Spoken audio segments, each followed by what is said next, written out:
Krishna Kirtana Ganana Tana Pano Premamritam Manidhi Dhira Dhira Jana Priyau Priyakarau Nirmasanau Pujitau. Hare Krishna, eu sou Lilananda Das. Hoje é domingo, dia 13 de novembro de 2022 e temos o prazer e privilégio de entrevistar Sua Santidade Dhanvantari Swami. Esta entrevista será publicada no dia do Vyasa Puja, em 2023.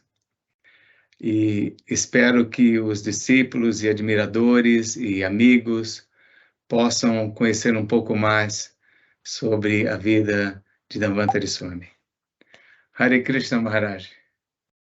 Hare Krishna Prabhu Lilananda. Prazer estar aqui. Prazer, é um prazer meu, todo meu, poder entrevistá-lo.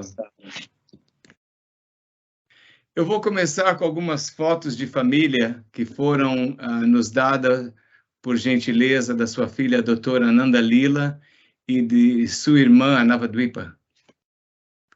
Aqui vai a primeira foto. Me diga se você está vendo a foto. Estou vendo, sim. Você pode descrever um pouco sobre essa foto? Esse é meu pai, do lado, no braço direito, ele está carregando minha irmã um pouco mais velha, Tatiana, e do lado esquerdo esse garotão aí, fortão, sou eu. Como era o nome de seu pai?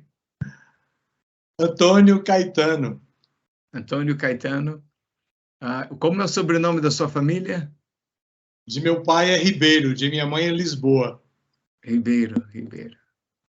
Eu lembro uma vez, não sei o que aconteceu, meu pai viu o nome do seu pai, algum documento do Gurukula, alguma coisa, o seu sobrenome, né? Ele falou, esse também era o meu pai tinha esse nome também, mas ele não usava. Ele usava só o último nome. O nome completo de meu pai era Antônio Caetano Braga Ribeiro. Essa foto provavelmente já foi na rua Álvaro Adorno, a rua que posteriormente a casa de meu pai se tornou um templo. Acontece que a primeira casa que meus pais compraram foi aquela. Minha mãe estava grávida de mim quando meu pai adquiriu a casa, logo reformou um pouco, foram morar lá e eu já nasci ali. Então, como aí é um bebê, que sei, talvez 6 meses, 8 meses, então provavelmente já é nessa casa da rua Álvaro Adorno. Talvez em Salvador. Em Salvador, provavelmente na frente da casa. Nessa época, meu pai tinha 32 anos. 32 anos. Como era o nome da sua mãe? Ivone Lisboa Ribeiro. Incrível. Ela está viva ainda, tem 98. Vamos vê-la aqui. Opa!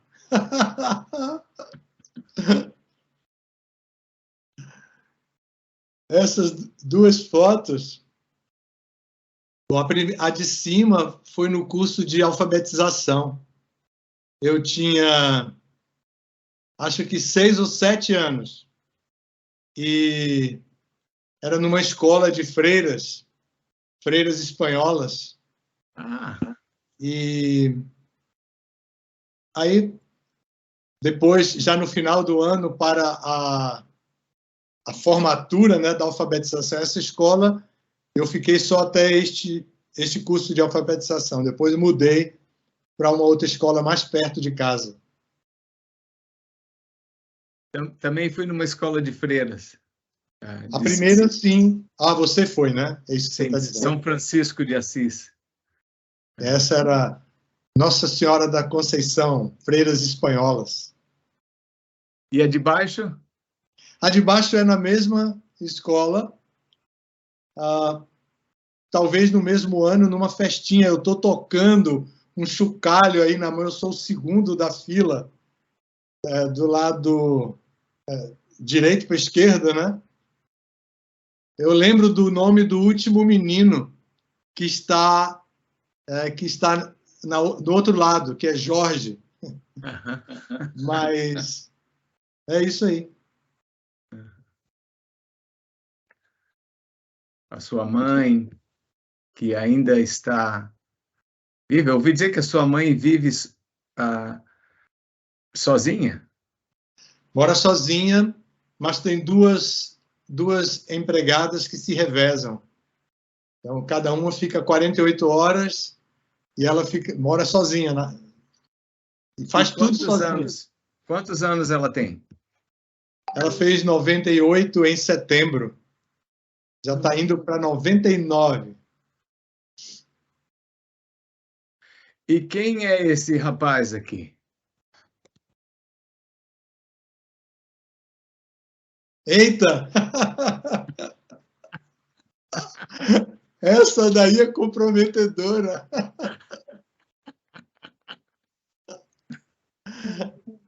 Aí, em Fortaleza, esse de bigode aí sou eu mesmo. Era um tempo bem, tipo assim, como eu de vez em quando eu digo que eu queria muito ser hippie, mas minha mãe nunca deixou. Sim. Então aí mais ou menos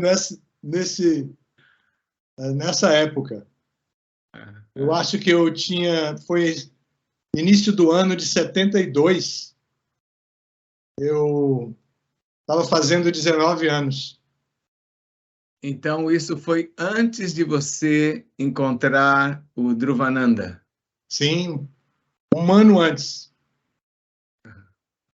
Que o Dhruvananda, para aqueles que não sabem, foi um devoto americano que foi ao Brasil, e eu tenho uma entrevista com ele separada, mas é em inglês.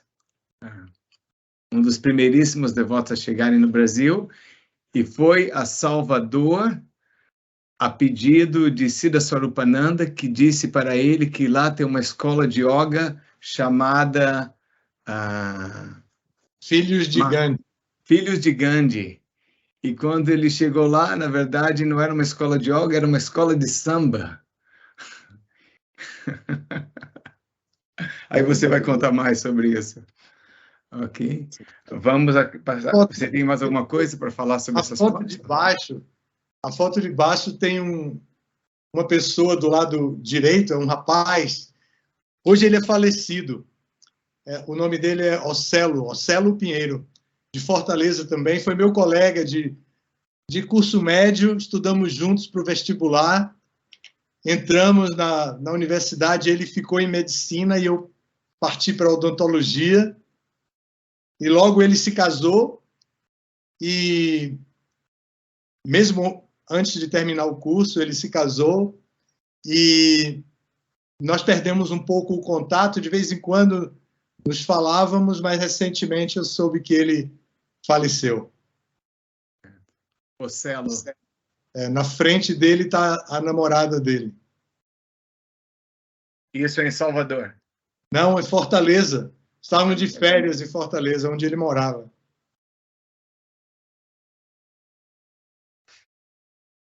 Ah, imagine, hein? Essa aí é minha irmã Tatiana e eu do lado. Você E deve ter 2 anos aí, uma coisa assim, 1 ano, 2 anos. aí, com certeza, realmente na casa da Rua Álvaro Adorno. Por trás da gente tem uma palmeira, que na verdade é um pé de coco, um coqueiro, que depois cresceu muito, ficou adulto e tudo, deu cocos e tal, e acompanhou. Ele foi plantado no dia que meus pais entraram na casa. Então, com a muda pequena aí, deve ter uns 2 anos o pé de coco também. Meu pai tinha um pouco digamos, uma pegada histórica. Ele gostava de demarcar determinadas épocas, e aí foi plantando um coqueiro na primeira casa que ele comprou. Ah. Agora, a sua estimada mãe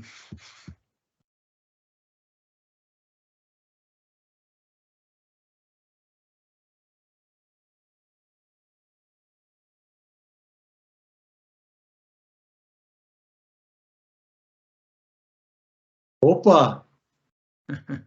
Aí a família toda. tenho que mencionar que a sua família é muito bonita. E nessa foto dá para se notar assim que está todo mundo muito alegre. Veja só. De fato, meus pais traziam muita segurança e alegria para a família. Meu pai foi um homem muito sensato, responsável, inteligente. Minha mãe também muito alegre, bem disposta, muito inteligente e acolhedora. Pessoas muito bacanas. Eu reconheço sua mãe e seu pai, claramente, eu conheço Jagadvititra e acho que entre vocês está Navadvipa. Isso mesmo. Agora, os outros devem ser filhos, netos. Verdade. Sim. Ao lado de Vititra está minha irmã Tatiana, aquela que já saiu na foto comigo 2 vezes. Ao lado dela, do lado direito, está o Hridayananda, o filho de Vititra. Na linha de baixo, abaixo do Hridayananda está Aisha e Kamala, que são as duas de cabelo preto, que são filhas de Navadvipa, e logo Sri Janavi, filha de Vititra. Aí, entre minha mãe e meu pai, está o Jagni, filho de Vititra. O Jagni está vindo aqui para os Estados Unidos? Chegou ontem, né? Chegou. Aí ele está aí, entre minha mãe e meu pai. Aí, ao lado de meu pai, está Renata, filha de Tatiana. Ao lado dela está um dos namorados. Eu esqueci o nome porque já não se casaram nem nada. Ele está aí nessa foto mais ou menos de visitante. Aí abaixo dele está Gabriela, sobrinha, filha de Tatiana, e ao lado, à frente de Gabriela, está Govinda Vallabha, filha de Vititra. Aí mais para o outro lado, ou melhor, seguindo na mesma linha para frente, abaixo de meu pai, está Juliana, filha de Tatiana, e logo Ananda Lila, minha filha. Ananda Lila, incrível. Linda, linda foto. Realmente, muito bonita. E o seu pai aí deveria ter talvez uns 80 anos, 70, 80? Mas, eu acho que já tinha aí uns quase 90. Sim. Essa foto não é muito antiga. Tem longevidade na sua família? Avós? Sim. Os pais de meu pai viveram muito, os tios dele mais ainda. E, assim, 103, 104. Essa é a média deles. Nossa. Então, minha mãe, do lado de minha mãe também. A avó dela morreu com 99. Todo mundo vive muito. E, se eu me lembro bem, a sua mãe está completamente sóbria e... Sim. Sóbria, lúcida, inteligente, Agora, com as eleições, quando ela soube das eleições, da polaridade entre os dois candidatos do segundo turno, falou comigo, deu palpite, falou que situação preocupante, a sociedade toda dividida.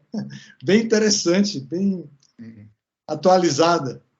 Sim, sim, muito interessante. Eu encontrei com seu pai uma vez, não, talvez 2 vezes, que eu era o ajudante de Vititra na Pandiaca Lojas, na festa de domingo. Ele era o pregador, cada um tinha uma roda de convidados e pregava os mais experientes, e eles tinham um ajudante. Eu era ajudante dele, trazia prachada, servia todo mundo, trazia visitante. Venha cá, tem um monge superior aqui, por favor, sente-se cá, faça suas perguntas. Aí seu pai veio um desses domingos e falou em inglês com Vititra. Aí eu não entendi nada. Temos mais fotos, depois que podemos voltar, que já vai ficando as fotos mais recentes. Então, tudo indica que você cresceu em Salvador. Sim. Quando eu tinha 10 anos, meu pai foi transferido, promovido no banco, que ele trabalhava em banco, ele foi promovido no banco. O banco que ele trabalhava era o Banco da Bahia. E o Banco da Bahia comprou, ou melhor, o Bradesco comprou o Banco da Bahia. Então, meu pai foi transferido para Recife e promovido ao cargo de gerente de câmbio. Ele trabalhava com comércio exterior. Então, ele foi promovido e foi para Recife e levou toda a família. E nós ficamos 2 anos em Recife. Estudei lá, meus irmãos também. Depois ele retornou a Salvador, também, dessa vez já com outra promoção, tornando-se o supervisor regional do Norte e Nordeste.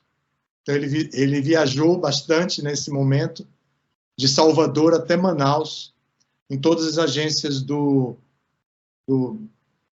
Bradesco, que ele supervisionava a seção de câmbio, que era a especialidade dele, comércio exterior.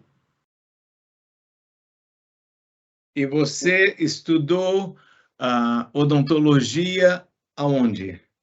Estudei odontologia na primeira faculdade de odontologia do Brasil. Imagine, na história da faculdade tem isso. Ó. A faculdade da Universidade Federal da Bahia. Ela foi a primeira faculdade de odontologia, quando a odontologia se desligou da medicina, mas isso muito antes de mim, antes de eu me tornar aluno, né? Então, depois, quando eu fui para a odontologia, eu já fui na Universidade Federal, nessa faculdade. Voltando um pouco, parece que a sua família era uma família, não parece, não, é óbvio que a sua família era uma família culta e seus pais estavam preocupados em boa educação, os seus pais enviaram Vititra e creio que a Tatiana Navadvipa para o exterior, para estudar em inglês. Fale um pouco mais assim da sua família, da cultura, por favor. Sim, meus pais, tanto meu pai como minha mãe, eram pessoas inteligentes, bem informadas e cultas. Meu pai trabalhava com isso, comércio exterior, num banco, como eu disse. Minha mãe fazia costura, alta costura, e, assim, não era uma estilista, como se chamou depois de alguns anos, mas ela teve a oportunidade de conviver com pessoas muito finas, porque ela costurava para pessoas muito ricas, desfile vestidos para desfile de misses, né? Misses da Bahia, miss bancária, miss não sei de quê. Tinha muitos desfiles de miss naquela época e ela costurava para essas pessoas, tinha uma relação de amizade muito boa com essas pessoas. Conhecia muito os bons modos, a etiqueta, essas coisas, assim, gostava disso também. Educou minhas irmãs com muita delicadeza, muita feminilidade, e sempre os dois se dedicaram muito para que nós estudássemos, porque meu pai é neto de rico. Tem um ditado que diz que o filho de rico esbanja o dinheiro, então o rico tem um filho esbanjador e um neto pobre. Então meu pai tinha cultura porque o avô dele era desembargador, pessoa assim desse ambiente jurídico, e tinha algum dinheiro, mas o pai dele esbanjou um pouco o dinheiro, meu avô, e meu pai passou muitas dificuldades, mas por causa da própria característica da família, dos avós dele, dos tios, e também ele tinha tios padres, tinha primos padres, ele próprio, meu pai, tinha 2 irmãs freiras, então tinha uma tradição católica assim muito forte. Então meu pai queria muito estudar, mas não tinha tanta capacidade financeira, né? Então ele foi trabalhar e deu conta do recado, assim, trabalhando muito e se promovendo, etc. Estudando também, ele sempre estudava à noite. Ele foi também combatente militar na guerra, na Segunda Guerra Mundial. Então ele passou um período nos Estados Unidos, em Filadélfia, com a Marinha. Ele era da Marinha nessa época. Então, depois ele saiu da Marinha e foi estudar e se preparar, se casou com minha mãe e tal. E minha mãe era, assim, também uma pessoa muito atualizada, como eu disse. Os pais dela eram portugueses e o pai era técnico em telegrafia, então ele era radiotelegrafista da época. Viajava muito também pelas pequenas cidades do interior do Nordeste, fazendo como radiotelegrafista. E, assim, mas eles eram muito unidos e muito dedicados. Para eles foi um choque, digamos assim, que o movimento não recomendasse estudar, fazer faculdade, se preparar para a vida material, para a vida social, mesmo mantendo a sua doutrina, a filosofia e a prática da consciência de Cristo. Para eles isso foi bem inaceitável. E minha mãe, que tinha um temperamento muito forte, discutiu muito, brigou muitas vezes com Mahavira, assim, por causa de Vichitra. Ela dizia, não, tudo bem, mas ele tem que estudar. Ele tem que estudar. Ela falava sempre assim. E Mahavira dizia, ele estuda aqui, ele estuda todo dia o Bhagavatam, o Bhagavad Gita, coisas assim. Eu notei também, durante a nossa convivência, que sempre notei isso, que você era uma pessoa de muito boas maneiras. Eu lembro, uma ocasião que eu posso mencionar, é que vieram uns visitantes e servimos uma prashadam, e você era parte também do almoço, e o alface tinha aquela parte do meio mais grossa. E você me falou assim, não, isso não está certo, não se pode servir um alface assim. Essa parte tem que ser tirada. Então eu falei, poxa, você é uma pessoa de muito boas maneiras, que deve vir de uma família muito, assim, polida, muito educada. Eu acho que os seus pais colocaram instigaram, se for a palavra correta, muitas boas maneiras em vocês. É verdade.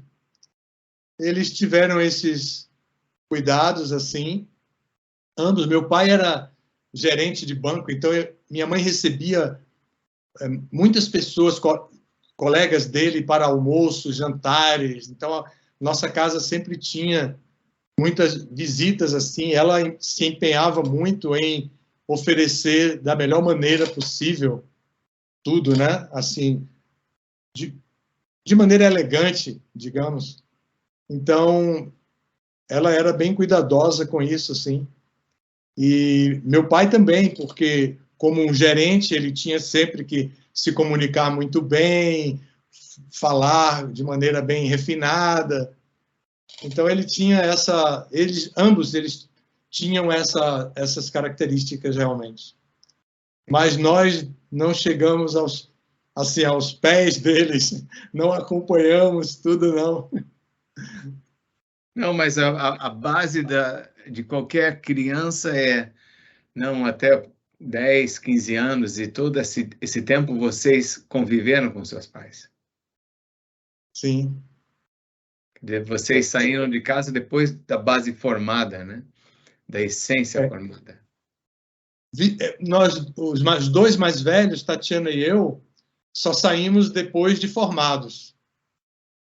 Porque mesmo depois que eu conheci o movimento Hare Krishna, eu fiquei, e ainda não, na faculdade, eu concluí a minha faculdade só depois que eu saí. Aí me casei rapidamente, depois que me formei, fui fazer pós-graduação, já casado, e quando voltei já fui trabalhar. E então, mais Vititra e minha irmã Navadvipa, nesse momento, que foi o ano 74, quando Dhruvananda estava encerrando as atividades dele no Brasil, eu também estava me formando. E Vititra também estava indo para os Estados Unidos. Foi um ano assim como que, de repente, caiu uma bomba atômica na nossa família. Assim, porque Vititra e Navadvipa foram estudar nos Estados Unidos em 2 lugares diferentes. Navadvipa foi para Wisconsin e Vititra para a Califórnia. Aí a minha irmã já estava casada, Tatiana já estava casada, foi para a Espanha. E meu pai foi transferido para a matriz do Bradesco em São Paulo, isso em 74. E eu me formei, fui para Brasília para fazer pós-graduação. Então, foi assim uma desarticulação total.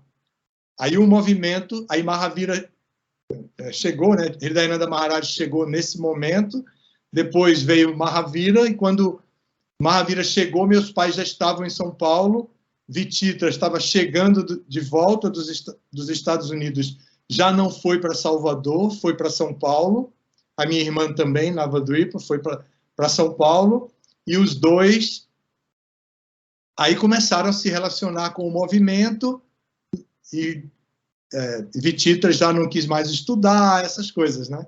E eu estava em Salvador, já casado, trabalhando e tudo mais. A sua família era do tipo religioso? Não, de prática religiosa não, mas os princípios éticos da religião eles seguiam. Mas, embora nós todos estudamos em colégios religiosos, ainda assim, eles não eram de ir, por exemplo, à missa todo domingo e tal, mas eram muito caridosos, sempre ajudaram muitas pessoas necessitadas. Minha mãe, principalmente, meu pai bancava com dinheiro, assim, mas minha mãe distribuía essa caridade, protegeram muitas pessoas, ajudaram muitas pessoas a estudar, coisas assim, né? Minha mãe era muito cuidadosa, até mesmo com as empregadas. Naquela época, a lei trabalhista não contemplava a profissão de empregada doméstica. Então, as empregadas eram quase como escravas, digamos assim, ou crias da casa. Então, no nosso caso, minha mãe tinha como cria da casa. Então, uma delas, que veio do interior para tomar conta da minha irmã mais nova, ficou em casa por alguns anos. Quando ela foi se casar, minha mãe, que costurava vestidos para pessoas finas, ricas, costurou o vestido de noiva dela. E ela foi para a igreja com o vestido costurado por minha mãe, com a mesma etiqueta que qualquer granfina usava naquela época. para usar o termo da moda, né? Assim, que se usa nessa área da cultura. Então, eu lembro também que essa mesma moça, antes de casar, ela teve um problema de saúde e foi internada e foi hospitalizada e até operada, né? E meu pai foi com minha irmã mais velha e comigo para visitarmos essa empregada que estava no hospital. E eu lembro muito bem, na porta do hospital tinha uma barraca que vendia coisas. Meu pai comprou maçã e uma garrafa de suco de uva e levou para a empregada que estava internada depois de uma operação.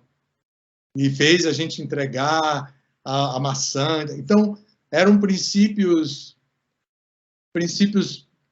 próprios deles, princípios éticos que eles cultivavam e que eles tentavam passar para a gente. Nós não pegamos tudo, mas um pouquinho só já deu para ir conduzindo até hoje com um pouco de humanidade, né? Sim, muito importante, porque às vezes no movimento, principalmente no começo, a nossa febre de ser devotos de Krishna, às vezes deixamos a humanidade sentada no banco de trás, né? E esquecíamos a humanidade completamente. Muito importante. Eu lembro uma vez entrando no seu quarto em Nova Gokula, que você tinha uma pasta grossa assim. Aí eu falei, que é isso? Eu falei, esses são diplomas e certificados que eu obtive na minha carreira.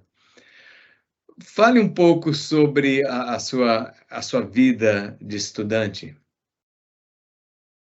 Bom, eu fiquei impressionado com aquilo, eu fiquei impressionado com tantos, era uma pasta grossa, com muita coisa. Ali era o meu currículo vitae nos diplomas originais, né, que eu guardava, porque eu tinha acabado quando eu fui para Nova Gokula, eu tinha acabado de sair da vida profissional ativa. Então, eu ainda tinha todas essas coisas muito próximas, né? Então, eu levei para lá e você viu isso. Eu fui um estudante, digamos assim, médio, comum, mas aplicado, estudava, gostava de ser aprovado, de ter boas notas, e estudava, levava a sério. Também como filho mais velho, minha irmã e eu, nós fomos, assim, criados de uma maneira um pouquinho diferente de Vititra e de Navadvipa nesse sentido, né? Meus pais estavam muito mais perfeccionistas com nós dois, assim, né?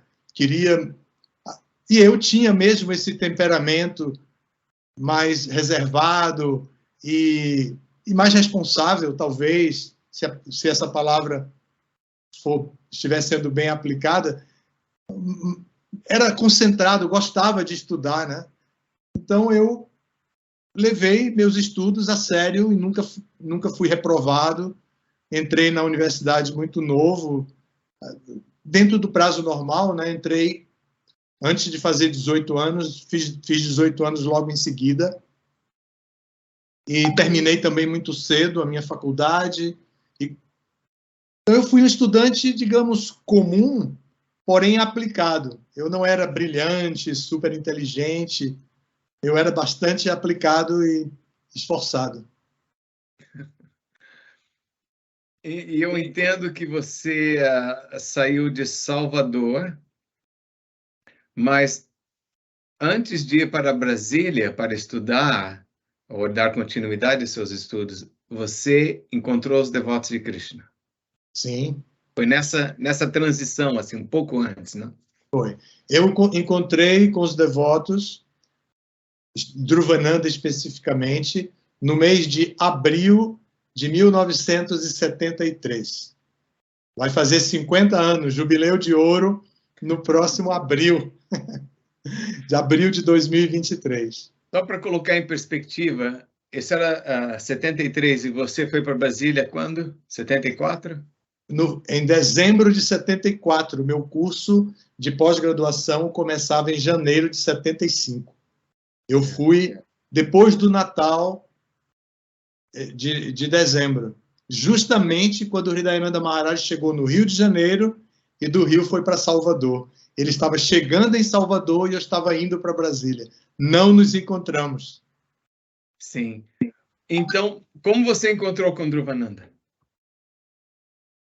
Em 73, eu tinha 20 anos e desde os 18 já era vegetariano, fazia yoga, macrobiótica, estava envolvido nessas coisas. Naquele momento, fervilhava tudo isso. Eu estava na universidade e era época de ditadura e também do movimento estudantil contra a ditadura. Então, talvez até pelo meu temperamento, eu estava sempre envolvido com muitas atividades e com a liderança do movimento estudantil na minha faculdade. Então, eu fazia yoga, na verdade, eu fazia yoga e queria ir para a Índia, e meu pai disse que eu só iria se ele só me daria o dinheiro da passagem, né, a passagem, se eu completasse meus estudos em inglês, que eu estava estudando e larguei o inglês, o curso de inglês. Então ele disse, se você concluir, eu lhe dou a passagem. Mas isso ia demorar, então eu fui para um curso eletrônico de idiomas, aquele que você faz um exame e é só para aprender a se desenrolar, a falar. Eu entrei nesse curso. E quando eu fiz a entrevista para ver que nível do curso de inglês eu ficaria, a professora perguntou o que eu queria com o inglês. E eu contei a história verdadeira, e eu disse que eu queria ir para a Índia, para peregrinar nos Himalaias, porque eu fazia yoga, que a linha do yoga que eu fazia tinha um ashrama nos Himalaias, e então que eu queria ir para lá, que eu queria ficar uma boa temporada. Aí ela ouviu tudo aquilo, me colocou no nível que ela achava, já de conversação e tal, e eu fiquei fazendo o curso por alguns meses. E quando chegou abril, Dhruvananda chegou em Salvador e foi até esse curso de inglês e perguntou se teria alguém que pudesse ajudá-lo a traduzir as palestras. E ele falou exatamente com a minha professora. E poucos minutos antes de começar a minha aula. Aí ela disse, eu tenho um aluno perfeito que estuda yoga, é vegetariano, que vai para a Índia, igual a você também quer que traduza essas palestras sobre yoga, sobre a Índia, vegetarianismo, ele é a pessoa certa. Ele pode ajudar você na tradução, ele já fala um pouco, já pode ajudar. E ele está chegando daqui a pouco, ela falou assim. Aí ele ficou esperando, mas eu não fui nesse dia. Porque na minha academia de yoga, a professora, no dia anterior, tinha me dado um Bhagavad Gita com comentários de Gandhi, em espanhol, o Bhagavad Gita, com comentário de Mahatma Gandhi, e disse, esse livro é para você, você tem que estudar, tem que ler esse livro, ele combina com você. Falando assim, né? Aí eu fiquei lendo em casa, em vez de ir para o curso de inglês, eu fiquei lendo o livro em casa. Então, quando terminou a aula, ela disse, ele não veio, mas eu posso lhe dar o endereço da casa dele. E deu a ele o endereço da casa de meus pais, que era na rua Álvaro Adorno, que depois virou um templo, né? Então, aí ele foi até lá. Para os devotos mais novos e gerações futuras, estamos falando de uma época antes de telefone celular, antes da mídia social, que a única maneira de se comunicar era ir na casa da pessoa, e se a pessoa tivesse telefone, era telefonar, e também não era tão fácil. Então, é importante mencionar isso. Então, ele foi à sua casa. Ele foi, e na hora que ele chegou, eu estava no meu quarto lendo, e Vititra e minha irmã Navadvipa estavam saindo de moto para a escola. Eles estudavam na escola técnica, no mesmo colégio, estudavam juntos no mesmo colégio e iam de moto para a escola. Então, naquele momento que eles estavam saindo, ele chegou. Aí Vichitra mandou ele entrar, sentar na sala, foi lá no quarto e disse, olha, um de seus amigos malucos aí, esse que tem um rabinho aqui na cabeça, quer falar com você.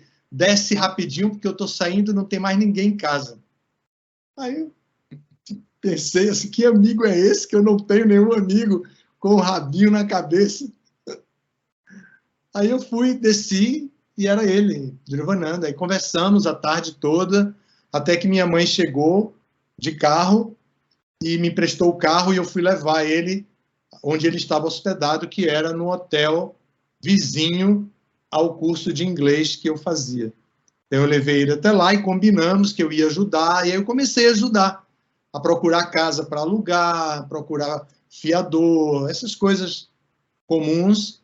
Aí alugamos a casa, ele foi morar lá e eu fiquei indo com frequência, participando, mas também fazendo faculdade, terminando meus estudos. Isso foi em 1973. Interessante como Krishna atua, né?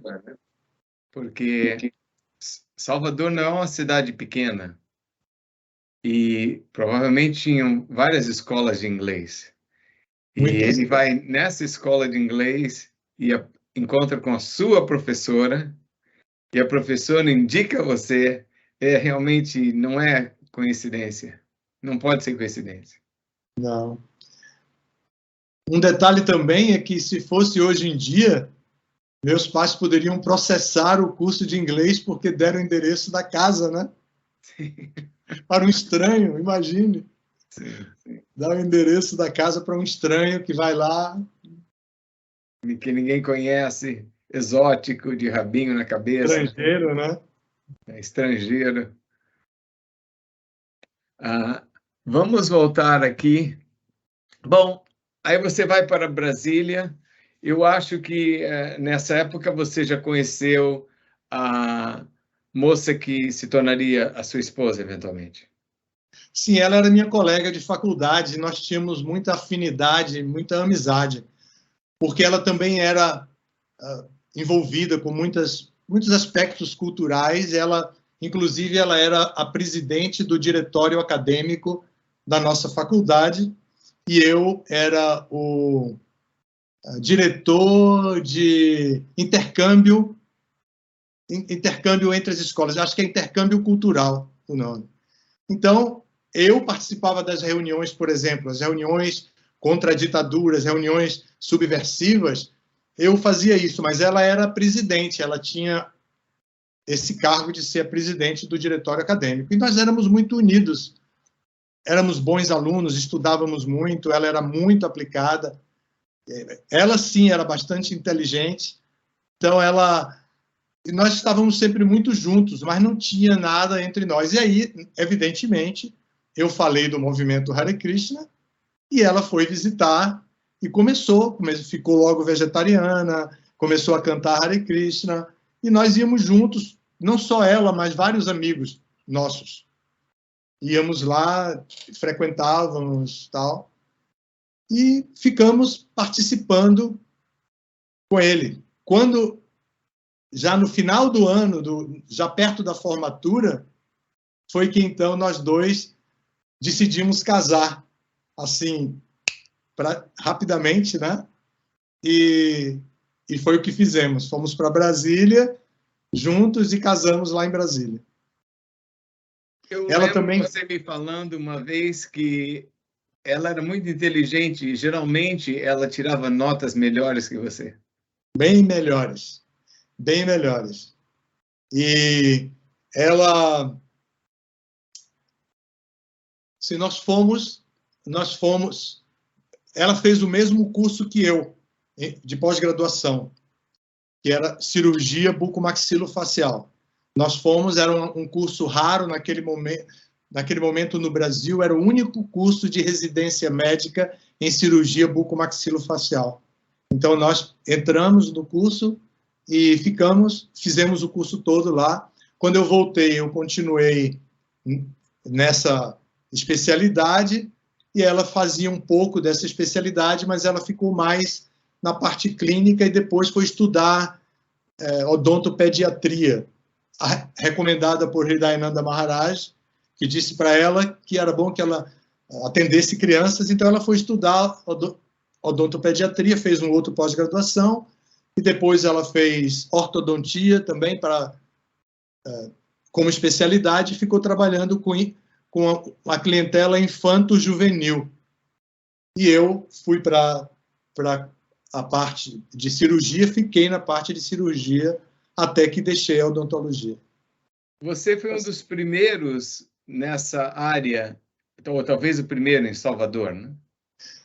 Fui um dos primeiros, não fui o primeiro porque já existiam alguns outros que eram professores da faculdade, mas não tinha, realmente na época, essa especialidade era muito rara. Eu fui o primeiro, digamos assim, que não era ligado à universidade. Mesmo que a universidade queria que nós ensinássemos, tanto que eu ensinei ainda por um ano, eu ensinei na universidade no ano 76, eu ensinei por um ano na universidade a disciplina de anatomia da cabeça e do pescoço. Então, eu fiquei ensinando porque queria estudar mais sobre anatomia e tal, e quando eu me apresentei na universidade, o professor disse, vem ensinar, que a maneira mais fácil de aprender é ensinando. Então, eu fiquei ensinando, mas sem compromisso empregatício, ou vínculo empregatício com a universidade. Foi um estágio assim, de um ano que eu fiz depois do meu pós-graduação. E você trabalhava para um outro dentista, uma clínica? Você tinha a sua própria clínica? Como era? Eu trabalhava para vários hospitais, porque essa especialidade exige centro cirúrgico, às vezes anestesia geral e tudo. Então, eu trabalhei para vários hospitais e para várias clínicas de outras pessoas. Porém, logo, assim, eu acho que no ano 77, eu me tornei sócio de uma clínica que já estava estabelecida em Salvador. Eu entrei, não montei uma clínica do zero, eu entrei numa clínica que já funcionava, porque eles tinham interesse na minha especialidade, eu já dava assistência àquela clínica, eles me ofereceram a sociedade, meu pai me favoreceu com o capital necessário para eu entrar para a sociedade, e eu entrei para essa sociedade. Então, eu tinha a minha clínica particular, mas eu também atendia em outros lugares, hospitais e outras clínicas. Certo. Então, aí você se casou e vocês tiveram uma filha. Sim. E eu creio que vocês ambos foram iniciados, né? Fomos iniciados por Prabhupada no ano 77. Sim. E eu entendo que a sua chamada, a chamada de Krishna, para que você se tornasse um devoto dedicado, tempo integral, foi algo muito forte em você.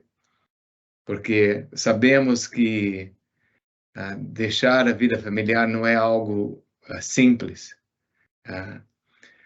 Eu não quero que você se aprofunde demais nisso, mas talvez você possa falar um pouco.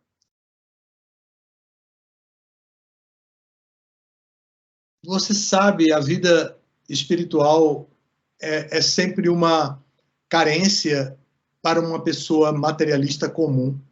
Então, eu estava nesse ambiente e eu percebia a diferença que havia nos ambientes em que eu trabalhava com tantas outras pessoas e nos ambientes em que eu me associava com os devotos. Então, eu tinha uma avidez muito grande para estar com os devotos. E você sabe, essa época era a época de Sankirtan, grande distribuição de livros. O Brasil ganhou a maratona de dezembro de 76, não é? Então, era um momento muito histórico de boom, digamos assim, para o movimento Hare Krishna no mundo e no Brasil. E eu fazia parte de tudo isso, porque eu estava bem integrado com os devotos, tinha boa associação com vários devotos antigos, discípulos de Prabhupada. Além de meu irmão, eu tinha também amigos importantes, como Lokashakse, como Krishna Kishora, que eram pessoas que me davam assistência, me davam ajuda, né? Assim, amizade mesmo. A esposa de Krishna Kishora, Saridvara, desenvolveu uma amizade muito boa comigo, com minha esposa. Então, mas a minha esposa era muito madura. Ela era diferente de mim. Eu tinha um pouco de... Eu tinha todo esse vigor e esse desejo, mas eu era bastante imaturo em determinados aspectos da minha vida. Em termos de assim, fazer prevenção de um futuro, de planejar o futuro, eu não me preocupei muito com isso. Ao passo que ela tinha uma experiência de vida diferente e ela tinha tanto maturidade como concentração e muita disciplina para manter o seu nível de atividades para alcançar o seu objetivo. Eu flutuava nisso tudo. Eu ficava um pouco excitado demais. A verdade é essa mesmo. Então, em um dado momento, nós que tínhamos uma amizade muito grande antes de casarmos, ficamos um pouco distantes nessa amizade. Estávamos casados, tínhamos uma filha, cumpríamos todos os deveres e requisitos éticos do casamento, mas já havia algumas diferenças. Estávamos ganhando dinheiro, isso também conta muito, né? Então, a gente estava ganhando dinheiro, o dinheiro entrando, o que é que faz agora? Que tipo de investimento? Vamos construir. Já tínhamos um terreno muito bom, num lugar excelente, que meu pai havia dado também. Então, vamos construir. Vamos comprar uma fazenda para fazer uma comunidade. Essas coisas que vibravam naquele momento. Então, no ano 80, a gente não conseguiu mais ficar junto mesmo. Já estávamos bastante diferentes nesse sentido. Aí nos separamos. Mas a responsabilidade por essa separação irresponsável é inteiramente minha. Eu tenho que admitir isso, porque eu era o imaturo no casal. Eu é que não era capaz de prever as situações materiais ou de compreender como é o funcionamento do mundo material real. Então, eu tinha esse grau de imaturidade que me prejudicou naquele momento. Aí você ficou por um tempo em Salvador ou você foi para outro lugar? Fiquei em Salvador por um ano ainda, e na clínica, né? Porque eu era sócio da clínica e ela não era sócia da clínica. Ela era uma dentista da clínica, mas eu era sócio. Então, eu fiquei por um ano ainda aí, e depois não era tão simples trabalhar na mesma clínica com a ex-esposa, nem para ela era também fácil. Havia situações bem, assim, desconfortáveis. E eu continuava do mesmo jeito, distante de alcançar os meus objetivos da convivência com os devotos, muito embora eu estivesse morando no templo. Quando eu me separei, fui morar no templo. Mesmo assim, eu não estava satisfeito, porque não alcancei o que eu pensava que ia alcançar automaticamente. Então, durante esse ano, nós conversamos algumas vezes, tentando acertar os ponteiros para ver se dava uma reconciliação, alguma coisa assim. E, por fim, aí eu decidi ir embora para Recife. Vititra era o secretário regional do Norte e Nordeste e tinha um templo muito grande em Recife, uma sede muito bonita, importante. Aí eu resolvi ir para Recife. A essa época também, nós tínhamos um emprego concursado federal, um emprego no INAMPS. No ano 78, nós fizemos um concurso público. E, honestamente, era um concurso muito difícil de entrar, com poucas vagas, mas eu estava bastante atualizado ainda da odontologia, então nem eu nem ela estudamos, fizemos o concurso só por fazer, porque já estávamos engajados também, não precisávamos necessariamente de um emprego. Mas fizemos o concurso e passamos no concurso. E ela, como sempre, passou melhor colocada do que eu, né? Então, ela foi chamada logo, e logo em seguida eu fui chamado. Então, trabalhávamos em lugares diferentes, mas com emprego concursado, emprego federal que podia ser transferido para qualquer lugar do Brasil. Foi aí que, quando nós nos separamos, eu me aproveitei desse benefício de ser um emprego federal e fiz a transferência para o INAMPS de Recife. Então, eu fui trabalhar em Recife. Isso foi mais ou menos 81. 81. Eu me lembro quando você chegou em Nova Gokula. Você era o presidente. Sim. Me lembro muito bem. Me lembro da cadeira de dentista. Me lembro do consultório de dentista em Nova Gokula. Sim. Me lembro você tratando devotos. Me lembro você tratando meu filho Shanta, que no meio de um kirtan, que a mãe havia vestido ele todo de sannyasi, ele estava todo lindo, vestido de sannyasi. No meio do kirtan, o kartos de um devoto que estava tocando kartos, a cordinha quebrou, o kartos voou e bateu na cabeça dele. Foi de leve, mas sangrou. E você o levou na cadeira de dentista e o tratou lá, me lembro claramente. E Shanta chorava não por causa do corte, ele chorava porque caiu sangue no dote dele. Ele reclamou que caiu sangue no meu dote, ele estava muito bonito de dote. Queremos ouvir sobre a sua experiência em Nova Gokula, sobre os seus anos. Talvez eu tenha algo que possa contribuir durante o que você fala, mas você passou quantos anos em Nova Gokula? 17 anos.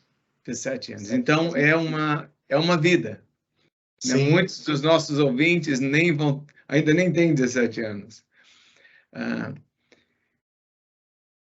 Então, você foi de Recife, você chegou em Nova Gokula em 82, talvez. 83. 83, sim. Começo de 83. Não, eu cheguei depois do Radhastami de 83. Um dia depois do Radhastami. Eu passei o Radhastami em Belo Horizonte, e de Belo Horizonte eu fui de carro para lá, chegando um dia depois do Radhastami.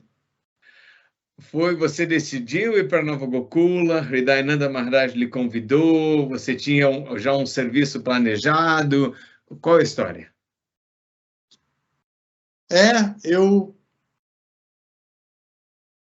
Nós fomos para um festival latino-americano em Nova Gokula, uma reunião, e tinham muitas pessoas, muitos devotos de outros países em Nova Gokula. Foi um festival muito bonito. Esse de 83 foi Janmastami. Janmastami de 83. Então, Hridayananda Maharaj queria desenvolver o Gurukula, que já tinha começado. A Mataji Adilila, falecida, junto com Prabhu Kelly Parayana, já tinham começado um projeto. E Kelly Parayana era o mestre de ashrama e dirigia a parte do sadhana bhakti, das aulas de mantras, e ela organizava a parte acadêmica. Ela chegou a fazer um livro uma cartilha de alfabetização temática, com os temas de Krishna. Fez com a mãe Kunti, também falecida hoje em dia. E a mãe Kunti desenhou, ilustrou a cartilha e ela colocou os dizeres para poder representar as letras, as sílabas e tudo mais. Então, Hridayananda Maharaj queria desenvolver o Gurukula, queria fazer um Gurukula muito grande, muito forte. Então, Vichitra também estava lá, que era a minha autoridade. Então, Acharya Deva, né, Hridayananda Maharaj, disse para ele, Prabhupada disse que tinha que colocar os melhores devotos no Gurukula. E Dhanvantari está aqui e ele deveria ficar no Gurukula para ajudar o Gurukula daqui a se desenvolver. Queremos fazer um Gurukula internacional e ele pode ajudar. Ele estudou, é formado, aquelas coisas assim, né? Aí Vichitra disse, não, de jeito nenhum, ele é o presidente de Recife, acabamos de fazer uma maratona muito boa em julho de 81, ele foi muito bom na liderança do Sankirtan, não vai de jeito nenhum. E a Acharyadeva, aí os dois discutiram e Hridayananda Maharaj dizia, pense em Govindinha, Govinda Vallabha, a filha de Vichitra. Pense em Govindinha, ela precisa de uma escola, falava assim.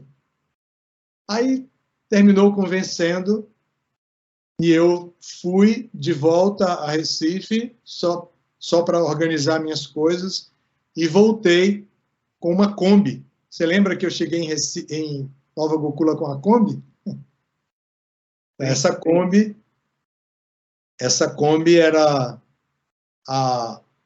o que eu tinha levado de quando eu era dentista, levei aquela Kombi para lá e de lá trouxe para Nova Gokula, levei para Nova Gokula.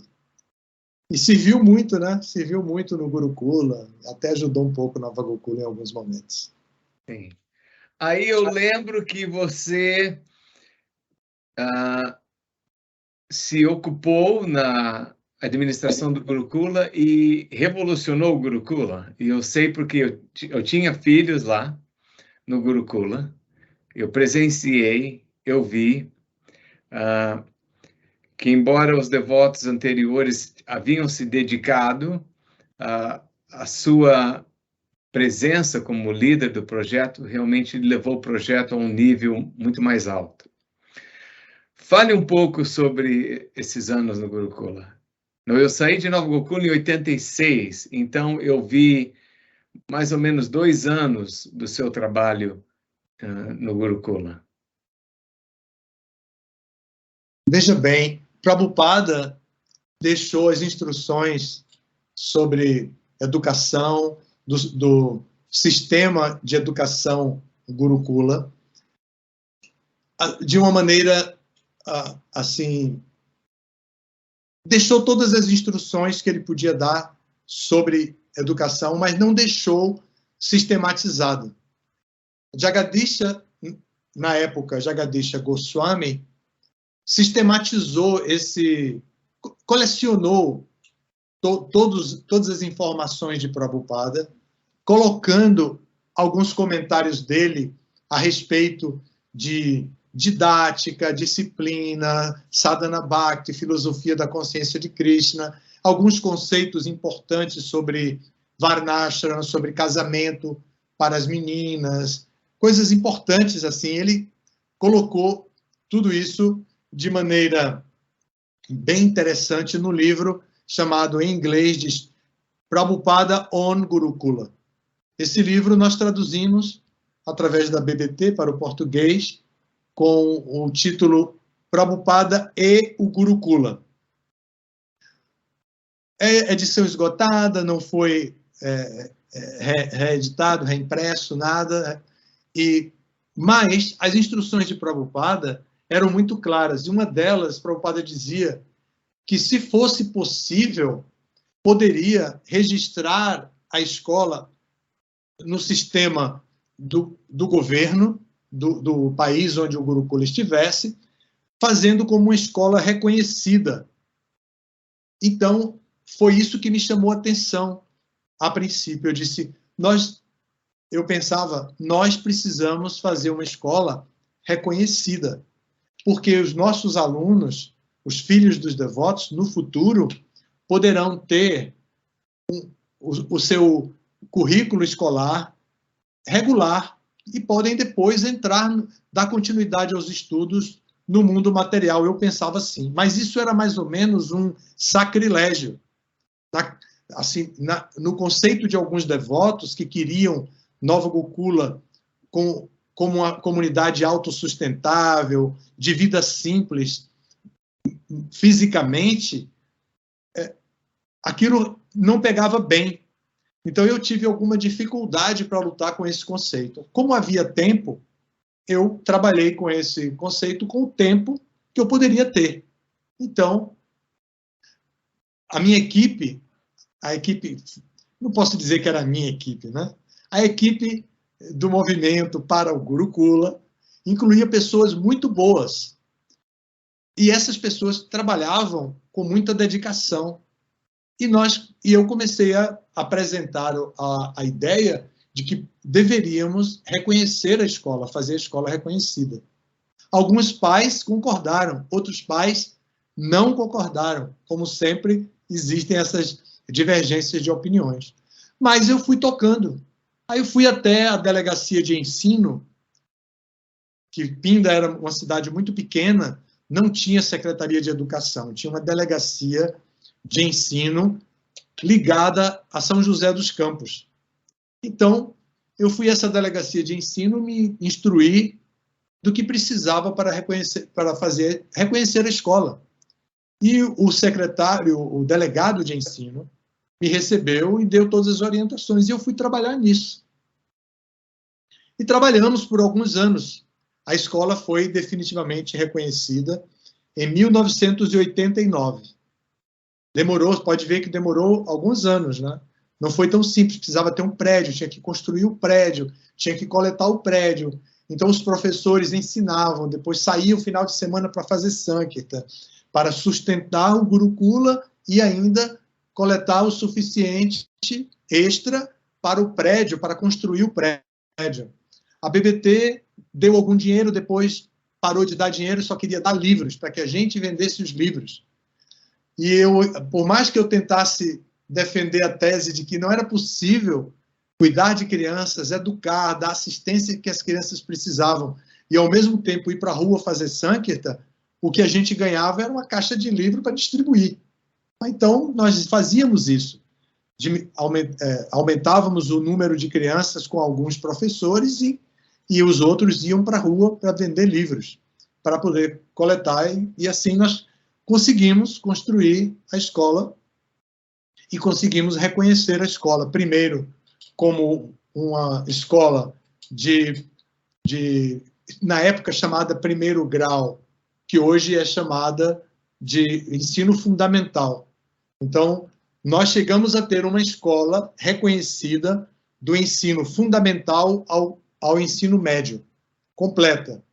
E tínhamos extra ainda o que a gente chamava de matercula, que era um berçário e um maternal, que era anexo à escola para atender aos filhos dos professores que ensinavam na escola. Então, era um complexo de educação realmente importante. Construímos 11 prédios em Nova Gokula. 11 prédios, fizemos uma vila em cima, lá no morro, né? Uma vila, eram 3 casas, mais 5 salas de aula em forma de quiosques independentes, um campo de futebol, que não podia deixar de ter, né? E uma escola com 2 andares, com salas de aula, refeitório, banheiros, tudo isso foi reconhecido pela Delegacia de Ensino como legítimo para a sede de uma escola reconhecida pelo MEC. E nossa escola foi, então, reconhecida pelo MEC. Em termos de cidadania e de autoestima coletiva, para o movimento, isso representou muito. Eu lembro que devotos pregadores como Rupa Goswami e Uraktaka, eles sempre falavam isso onde eles andavam. Eles diziam, nós temos uma escola, e a escola é reconhecida pelo MEC. E eles andavam em meios muito sofisticados para o movimento Hare Krishna da época. Nos meios da ecologia, dos movimentos ambientalistas, da política ambientalista, eles interagiam com isso. E eles sempre diziam, então era um orgulho para o movimento que aumentava a nossa autoestima coletiva. E assim o movimento tinha esse orgulho de ter uma fazenda que, por outro lado, se desenvolvia em várias áreas também, e tinha, entre todas as áreas da vida humana, tinha também a escolaridade das crianças. Sim, eu lembro uma aula de Bhaktitirtha Swami em Mayapur, onde ele dizia que uma civilização é julgada vendo-se como eles cuidam de suas crianças, como eles educam suas crianças. Ou uma comunidade, ou uma cidade. Sim. E interessante que você mencionou Rupa Goswami, porque eu mantenho contato com Rupa Goswami, e essa semana eu troquei mensagens com ele de áudio no WhatsApp, porque eu disse que esse novo vice-presidente do país, Alckmin, falei, esse nome eu conheço, não sei se é o mesmo. E ele encontrou com o Alckmin no campo de futebol ali do Edmundo, quando o Alckmin chegou de helicóptero para a celebração da pavimentação da rua de Pinda, que por anos, até 86, 87, aquela rua de Pinda para Nova Gokula era de terra. Sim. E o Alckmin que organizou ou facilitou essa pavimentação, e ele estava lá. Então, é importante que eles usavam o fato da escola ser acreditada pelo MEC como um instrumento para pregação. Muito, muito importante. Então, nessa época, quando eu ainda estava em Nova Gokula, você aceitou a ordem de sannyasa. Eu lembro você chegando da Índia. Todos nós estávamos assim, ansiosos com a sua chegada, porque primeiro que em Nova Gokula não tinha nenhum sannyasi, e ninguém mesmo com a esperança de ser sannyasi, não existia. Mas aí você chega de sannyasi, foi uma alegria para todos, uma festa, que agora temos um sannyasi em Nova Gokula. Como aconteceu isso? Bom, eu me divorciei, me separei, me divorciei, e a única coisa que eu tinha certeza era que eu não deveria mais me casar. Mesmo porque eu tinha uma filha e meu senso de responsabilidade foi, assim, muito cristalizado em um mito criado no meu próprio ideal de que eu deveria ser fiel à razão pela qual eu me distanciei da mãe da minha filha, que era o ideal de servir à consciência de Krishna e desenvolver o meu processo de autorrealização que eu já fazia, já desenvolvia antes de conhecer a mãe dela. Então eu pensava, eu não devo mais me casar. E evidentemente, para um jovem que se divorcia com 27 anos de idade e que toma sannyasi com 32 anos, não falta nem possibilidades, nem desejo até de reconstruir a família, de se casar e de ter o que se chamaria de uma vida assim, afetivamente normal. Mas eu fiquei muito fiel a esse mito criado por mim mesmo, né? Então eu trabalhava com o propósito de desenvolver o movimento, como foi o Gurukula, eu fiz junto com a equipe que Krishna mandou para Nova Gokula, e fizemos um Gurukula com muito esforço para oferecer aos alunos uma escolaridade regular diante das leis brasileiras. Então, Nesse momento, também o mundo inteiro se incentivava a ordem de sannyasi, mesmo para pessoas jovens. E no meu caso, eu já estava divorciado. Então, Hridayananda Maharaj, a Vichitra falava um pouco sobre isso. Eu não achava que eu podia ser um sannyasi, porque eu vinha de uma origem diferente. Todos vocês entraram, foram brahmacharis, foram para a rua distribuir livros, viveram de maneira muito simples, imediatamente, fizeram muitas austeridades, disciplina. Eu não fiz isso no começo. Então, eu não tinha essa experiência no meu currículo. Então, eu pensava que eu não podia ser um sannyasi. Mas Vichitra falava, eu ouvia, deixava passar um pouco, até um dia, em Nova Gokula, Hridayananda Maharaj me perguntou, então, você quer tomar sannyasi? Aí eu respondi aquela resposta típica do devoto que entende um pouco da teoria, mas não tem muita realização, né? Se o senhor desejar, eu posso tomar sannyasi. Aí ele falou bravo, como você sabe como ele falava bravo, né? Não estou perguntando se você espera que eu queira que você tome sannyasi. Eu estou perguntando se você quer tomar sannyasi.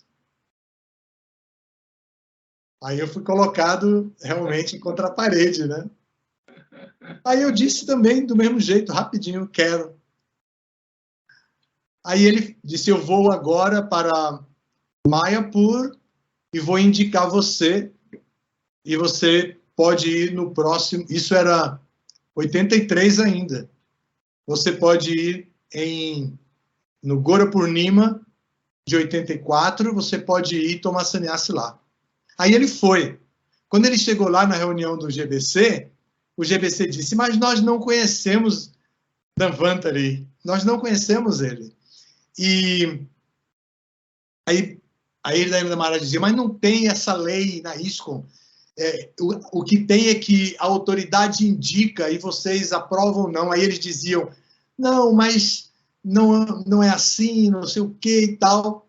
Resultado, naquele ano, de 84, foi criado a lei de candidato a sannyasi, por causa desse caso, que era eu, assim. Aí ele voltou, depois do Gora Purnima, me contou essa história e disse, no próximo ano você entra.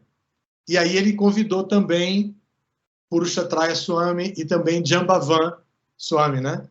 E aí nós fomos juntos depois em 85 e tomamos sannyasi na mesma cerimônia. Sim. Eu saí de Nova Gokula em agosto de 86, quando saí do país, me mudei para os Estados Unidos. E não conheço, visitei Nova Gokula várias vezes, meus filhos ficaram no Gurukula por algum tempo,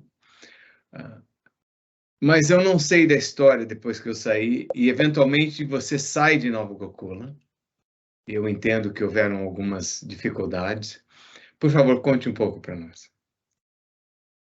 Bom, depois de um tempo, eu, como só na função de diretor de Gurukula, eu passei, Hridayananda Maharaj disse, o GBC está se organizando de outra maneira, e agora existem ministérios. Nós vamos fazer o Ministério de Educação. Você não será só o diretor, será o ministro de Educação. Kelly Parayana, então, seria o diretor e eu seria o ministro de Educação. As funções eram mais ou menos as mesmas, mas eu estaria já como ministro de Educação da ISKCON. Então, aí eu passei a fazer parte do Conselho Comunitário de Nova Gokula, que era um pouquinho diferente. O Gurukula era o departamento de educação da Fundação Bhaktivedanta. Não era conectado com a ISKCON Nova Gokula. Era conectado com a Fundação Bhaktivedanta, legalmente falando. Então, eu passei a ser um membro do Conselho Comunitário de Nova Gokula, comecei a tomar conhecimento das grandes dificuldades de Nova Gokula, dos desafios, com detalhes, né? E aquilo, como você sabe, um projeto em franco crescimento, como era naquela época. Na sua época, foi um momento de grande crescimento e que fez uma grande diferença na história de Nova Gokula. E em seguida, o pique deixado por você tinha que continuar.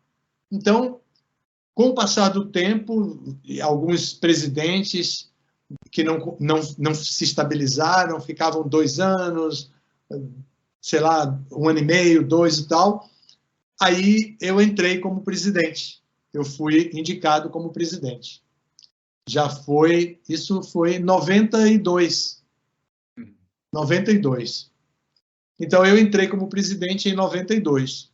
Aí organizamos o conselho, já havia o regimento interno, havia o estatuto, agora já tinha o regimento interno feito em outra gestão. E então, nós começamos a organizar a Nova Gokula de acordo com o regimento interno e com o estatuto e a nossa experiência ali. Mas sempre há muitas dificuldades. O Gurukula foi crescendo, também tinha um diretor, o Kelly Parayana já não era mais o diretor geral, porque já tinha uma escola registrada, ele não podia ser o diretor, porque ele não tinha o título de pedagogia necessário para ser diretor legal de uma escola. Entrou Angira Muni como diretor da escola. Depois nós contratamos um diretor que era um pedagogo de Pinda, para poder manter a escola 100% legal sempre. E eu me envolvi demais com Nova Gokula, com o crescimento de Nova Gokula. Fizemos grandes festivais latino-americanos, levamos muita gente nova para Nova Gokula. Quantos anos você ficou nessa posição de presidente? 7 anos, né? De 92 a... Não, 6 anos, de 92 a 98.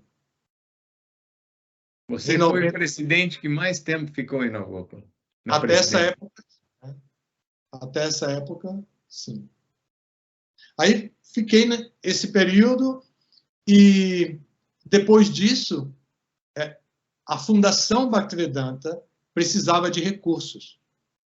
Então, Prabhu Lokashakshi tinha voltado para a faculdade, estava estudando, e ele era o presidente sempre, ele é o criador da fundação, assim, a pessoa que produziu a fundação. Então, eu deixei a presidência de Nova Gokula para me tornar o presidente da Fundação Bhaktivedanta, e o Prabhu Jairama, que era um residente de Nova Gokula, ficou como presidente de Nova Gokula. Então, nesse momento, como sempre houve algumas desavenças dentro de Nova Gokula.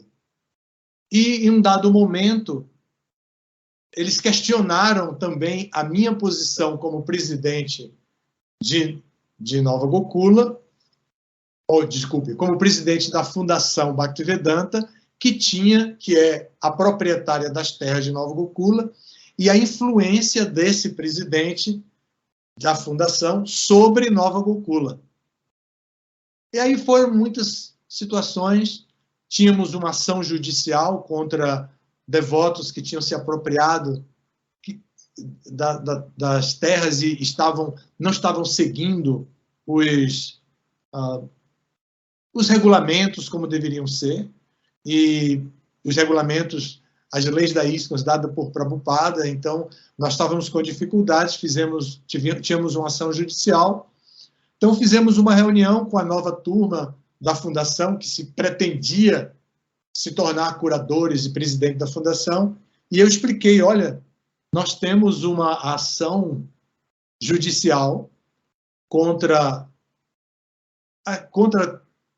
alguns devotos, e isso é um caso muito difícil, somente eu falei na terceira pessoa. Somente o presidente de Nova Gokula sabe acompanhar esse caso junto com os advogados na justiça.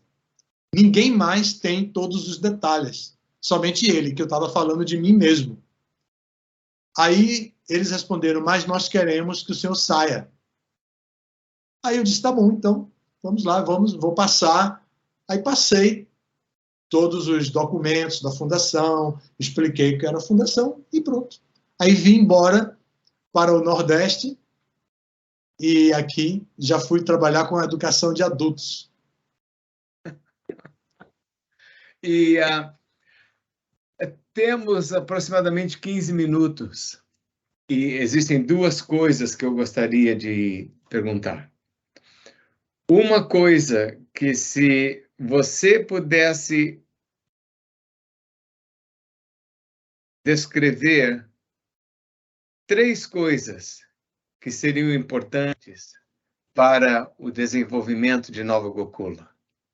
3 coisas. Porque é um projeto tão importante a nível nacional e nível da América Latina e mundial.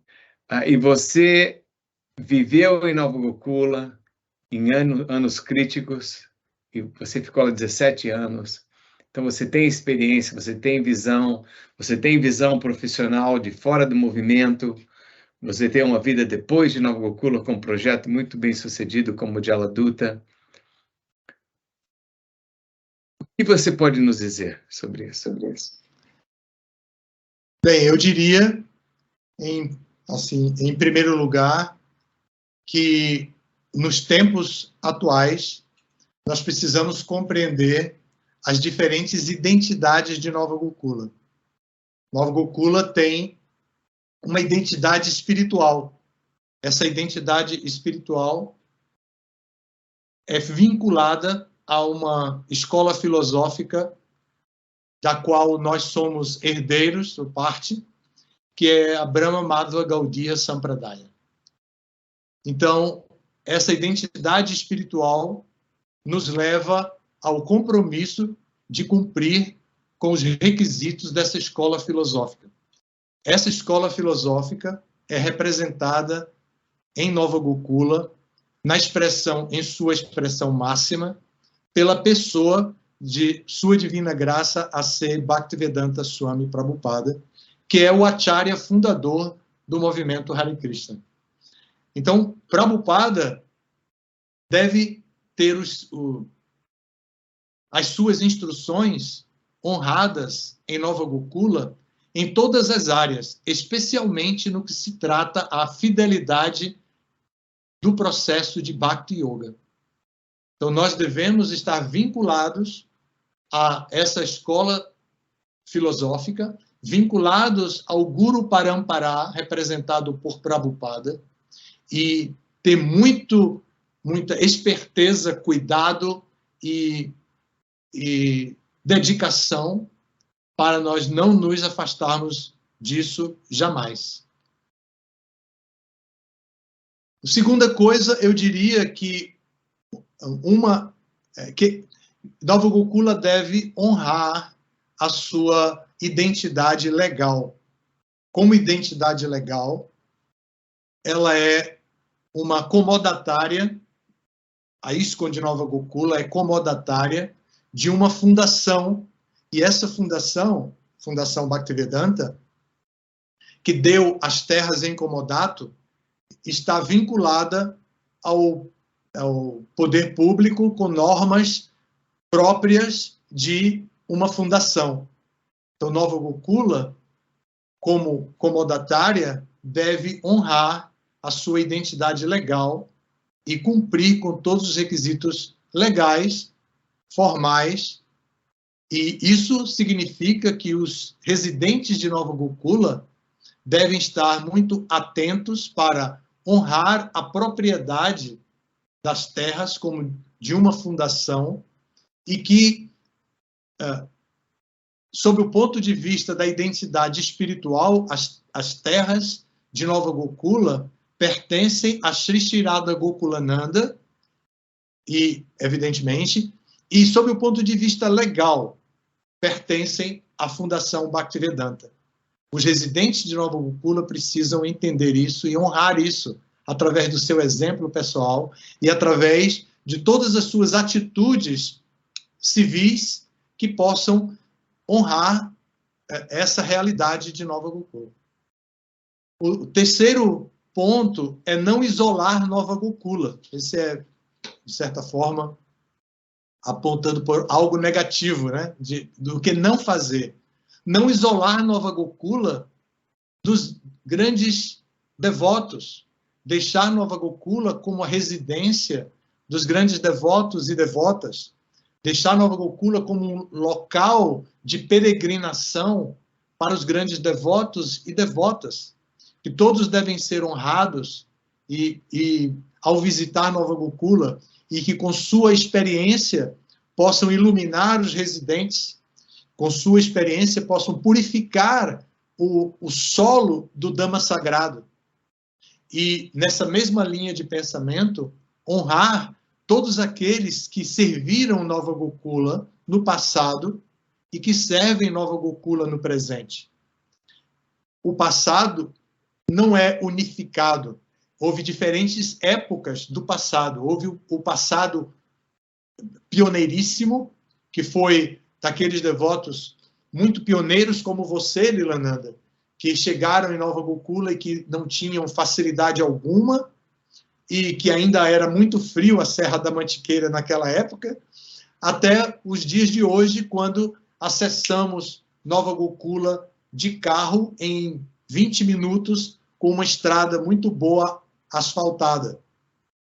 E que o tempo mudou com o aquecimento global, Nova Gokula já não é tão fria como antigamente.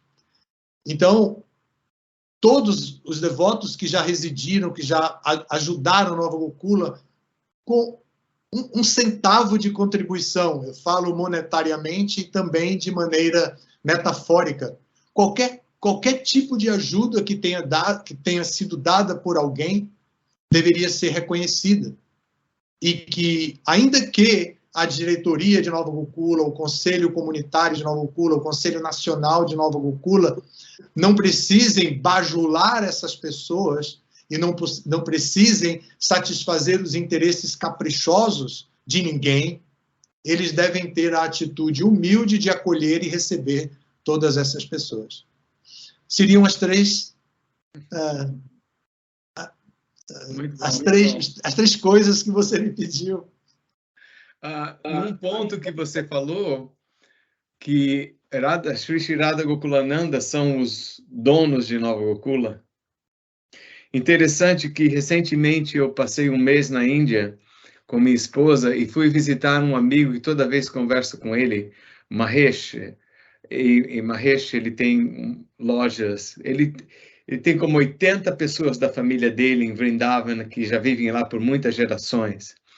E ele me contou que o Loi Bazar, aquele lugar que os devotos conhecem muito, onde se compra muitas coisas, o nome original não era Loi Bazar, mas era Govinda Bazar, porque a deidade de Sri Radha Govinda eram os donos de todas as lojas, e as lojas produziam para manter o templo.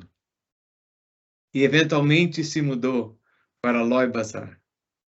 Então, e tem coisas também que Prabhupada falou, que as deidades eram mantidas por pessoas vaixas e outras.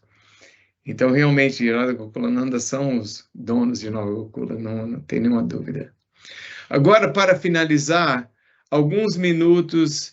Eu sei que você chegou no norte, como se fala assim, uma mão na frente, a outra atrás, depois que você saiu de Nova Gokula. E Campina Grande não é um lugar assim central. O que aconteceu? Foi exatamente por isso. Eu queria um lugar que não tivesse tanta socialização, como Nova Gokula, que está no eixo entre Rio, São Paulo, Belo Horizonte, Curitiba, né? É bem no eixo aí dessas 4 grandes cidades. Então, eu queria um lugar assim, e eu fui aqui muito bem recebido pelos devotos que estavam aqui na época, em especial por Mahanama e Girivara, que me ofereceram um restaurante deles, todo o apoio de alimentação para mim, para os primeiros alunos que foram chegando, quando eu abri matrícula e eles foram chegando, eles sustentaram a gente por um grande período. Então, foi um momento de acolhimento e uma experiência de acolhimento muito importante para mim. Então, quando você chegou, quando você saiu de Nova Gokula, você foi diretamente para Campina Grande? Eu vim de carro, tinha um Fiat Uno, e eu coloquei alguns livros e o meu computador e vim parando até aqui. Mahanama me convidou, ele disse, eu soube que você saiu de Nova Gokula, vem para cá. E aí eu vim. Vim e vi o acolhimento que me foi oferecido. Então, aí, convidei alguns devotos, 3 devotos a princípio, depois vieram mais, aí eu idealizei o instituto, que na época era chamado de seminário, e comecei a fazer a montagem do que temos hoje. Eu sei que seu pai contribuiu com a casa, com a compra. Sim, meu pai, como eu já tive a oportunidade de dizer, uma pessoa muito piedosa e sempre investindo confiança em seus filhos.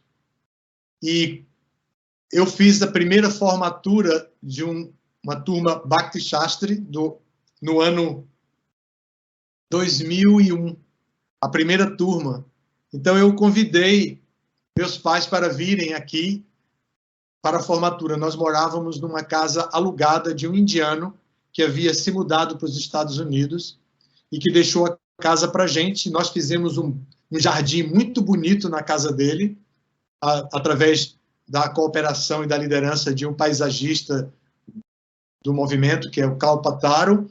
Fizemos um jardim muito bonito. Meu pai chegou para a festa. Eu tive 2 cuidados, um com meu pai e um com minha mãe. Com meu pai, para mostrar tudo organizado, assim, e tal.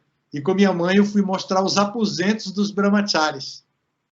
Eu levei ela lá dentro, nos quartos, e mostrei, olha, aqui tem beliche, eles moram em beliche, dormem em beliches, tudo, olha o banheiro como é e tal. Então, ela deu risada e falou para um devoto que estava acompanhando assim, a gente, disse, no tempo deles, eles dormiam com um saco de dormir no chão e não tinham um armário para guardar as roupas, não. Eles tinham uma trouxinha que ficava do lado da cabeça, assim, no saco de dormir. Algo assim. E aí, meu pai viu a casa, era uma casa muito boa, grande. Aí ele perguntou, e essa casa? Eu disse, é alugada, do indiano, ele aluga bem barato para a gente. Então ele falou, por que você não compra? Você está investindo, fazendo jardim numa casa alugada? Ninguém faz investimentos em casa alugada assim. Ele falava, né? A pessoa usa, não estraga, mantém o que tem, mas não vai gastar dinheiro no imóvel de outra pessoa. Aí eu disse, eu não faço, eu não compro porque eu não tenho dinheiro. Ele disse, quanto é que ele quer? Está pedindo, porque eu disse que a casa estava à venda. Aí eu disse quanto era na época, ele disse, eu lhe dou o dinheiro. Só que a casa era boa, muito boa, mas não era para as minhas aspirações. Eu queria uma coisa que fosse espaçosa mesmo. Eu vinha de Nova Gokula, então eu queria uma coisa espaçosa.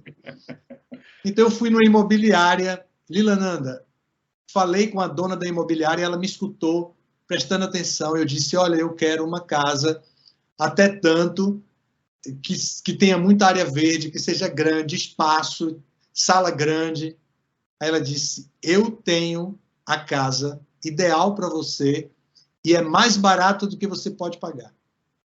Aí me colocou no carro e me trouxe aqui. Quando eu cheguei, que eu vi a casa do portão, que eu vi a casa, que são 5.000 metros de área, eu já entendi que era a casa mesmo. Aí ela ligou para o proprietário e fechamos o negócio na mesma hora. Assim. Meu pai mandou o dinheiro, eu paguei, pá. Que história incrível. Eu tenho mais algumas fotos aqui, se a gente puder vê-las, e aí podemos encerrar. Tá certo. Porque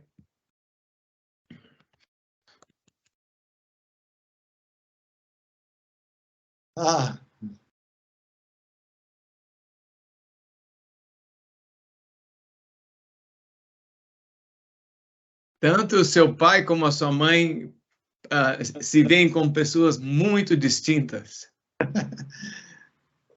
Obrigado, é bondade sua. Não, mas é uma realidade, é óbvio, é óbvio. Aí é na casa deles, em Salvador. Eu creio que seja o ano 1985, quando eu tomei sannyasi e fui lá visitar. Ainda assim, vestido de sannyasi, tudo, não tinha muito jogo de cintura, né? Para ir com uma roupa que eles apreciassem mais. Vititra também está com roupa indiana aí, devocional, né? Pode ver. Uhum. E se você observar na parede, tem um quadro. Esse quadro foi pintado por minha mãe. Ela era uma pessoa... de Krishna? Não é de Krishna, não. É de uma mulher em oração. A mulher está de mãos postas, assim, uma figura em oração, assim, com flores e tal. Então, ela pintou alguns quadros de Krishna também. E aí na foto é Tatiana e a Navadvipa? Navadvipa está entre meu pai e eu. E Tatiana está na ponta. Na outra ponta. Ok. Agora eu entendo que num certo ponto você se reuniu com a sua filha pelo desejo do destino. Vocês se reuniram. Sim. Talvez você possa falar alguma coisa, e essa aqui ela me falou várias coisas dessa foto. Essa foto, meu Deus. Parece que ela estava abrindo uma loja. É? Uma loja de coisas indianas, presentes indianos, fala ali, mantra, breve, mantra presentes indianos. Verdade. Eu nunca tinha visto essa foto. E parece que você tem uma qualidade que nem todos conhecem, você é um pintor também, como sua mãe. Não, eu só posso pintar parede mesmo.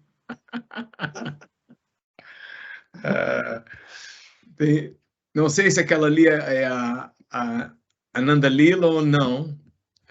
É ela. Ela. E também essa outra qualidade sua, realmente, já lhe conheço há tantos anos, e não tinha nenhuma ideia disso, desse talento. Não são décadas que lhe conheço.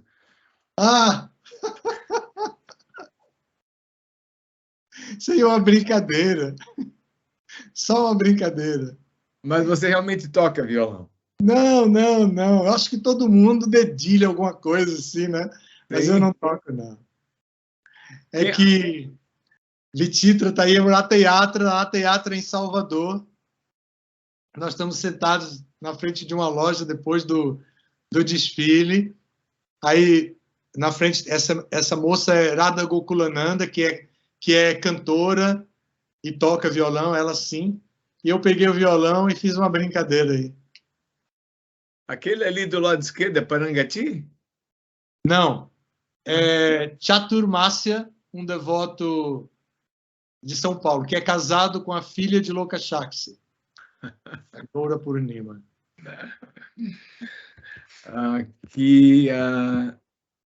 Também eu ouvi histórias sobre o avô da Mantari Swami. Tenho netos já grandes, né? Estamos chegando lá. Aqui uma foto. A família é linda. Eu estou assim feliz de poder ser um instrumento para apresentar isso. Aqui Nossa. eu creio que depois que seu pai havia partido. Isso mesmo. Aí já com a terceira geração, né? Eu acho que bem atrás de você, de verde, é a Nanda Lila. Sim. Aí, do meu lado direito, no ombro, é o Hridayananda, o filho de Vichitra. Né? Aqui embaixo de minha mãe está minha neta, que é Maria Fernanda. Do lado de Vichitra está Navadvipa, minha irmã. E do lado de Navadvipa está Govinda Vallabha, a filha de Vichitra. Aí do lado de Govinda Vallabha está Sri Janavi, e do lado de Sri Janavi está o marido dela, que é filha de Vichitra, né? O marido dela, que é o Ram Anjaneya, indiano. Entre Sri Janavi e Govinda Vallabha está Radha, que é a esposa do Jagni, que está por trás da Govinda Vallabha. Incrível. Então, daí, só os cônjuges, minha mãe e as filhas de Tatiana não têm nomes espirituais, porque se for ver, aí vai ter Govinda Vallabha, Hridayananda, Ananda Lila, Kamala, Ram, Aisha, aí tem todo tipo de nome. Sim. Sri Janavi. Vocês se reúnem com sua mãe assim de família, por exemplo, Natal, Ano Novo? Eu acho que essa foi a última vez que nós nos reunimos assim com todo mundo. Aí está todo mundo mesmo.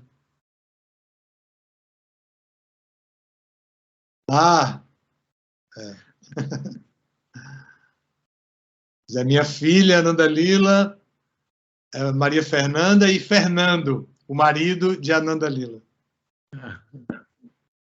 Ananda Lila tem 2 filhos? 2 filhos. Um menino e uma menina. E Arthur.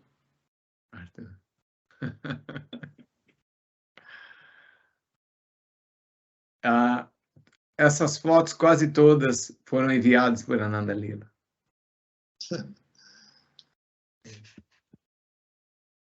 Ela tem virtudes muito grandes, muito elevadas.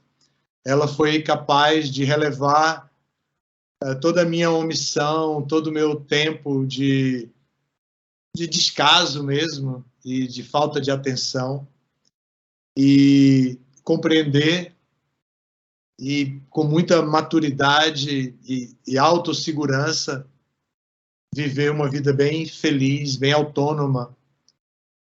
É bem bonito. O exemplo dela é bem bonito para mim, muito importante para mim.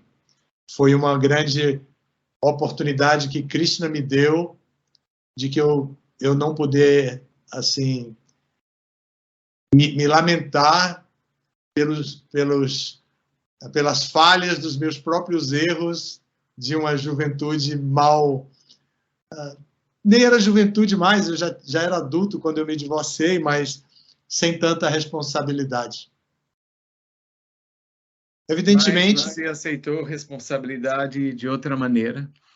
Por isso, provavelmente por isso, Krishna fez toda essa benevolência. E você se manteve fiel aos seus ideais também, que são ideais nobres, ideais divinos. Isso não podemos deixar de mencionar, né?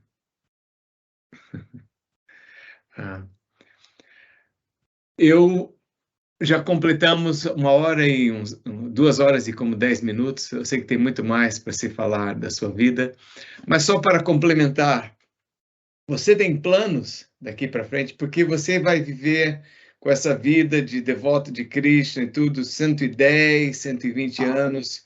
Eu acho que é completamente possível. Então, quais são... Você tem planos? Você tem ambições? Qual é... Onde a mente de Dhamantari Swami está indo?